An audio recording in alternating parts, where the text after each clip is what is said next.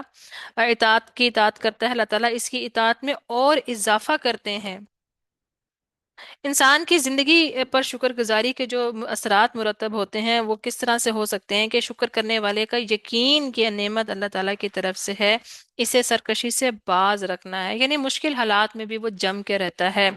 شکر گزار انسان لوگوں کے مقابلے میں خود کو بڑا نہیں سمجھتا۔ شکر گزار انسان اللہ تعالیٰ کی نعمتوں اور معاشرے میں فساد پھیلانے، انسانوں کو تکلیف دینے، شر پھیلانے اور بے حیائی پھیلانے میں استعمال نہیں ہوتا۔ یعنی کہ یہ دیکھیں نا، یہ چیزیں جو ہیں، اور آج کل تو سوشل میڈیا کا دور ہے، اگر کوئی بھی ایک چیز بھی آپ نے کوئی غلط فارورڈ کر دی اور اس کی وجہ سے کوئی کسی نے اپنا طریقہ بدل لیا یا اس نے کوئی نقصان اٹھا لیا اور اس نے اس چیز کو آگے پھیلا دیا، تو اس چیز میں ہمارا بھی حصہ ہوگا۔ تو کتنی احتیاط کی ضرورت ہے کہ اللہ تعالیٰ، ہم جب اللہ تعالیٰ کا شکر کرتے ہیں تو اللہ تعالیٰ اس طرح کے شر انگیز چیزیں اور ہمارا ان کی طرف توجہ کرنا اور ہمارے دلوں میں ان کی طرف راغب جو ہمارے دل ہو جاتے ہیں، اللہ تعالیٰ اس سے ہمیں بچا لیتے ہیں، اور ہم ان ایسی چیزوں کے موجود ہونے کے باوجود ہمارے دائیں بائیں ہوتی ہیں، لیکن انسان اس کی طرف راغب بھی نہیں ہوتا، نہ ان بے حیائی اور شر اور فساد پھیلانے والی چیزوں کے، اور وہ اپنے آپ کو ایک پروڈکٹیو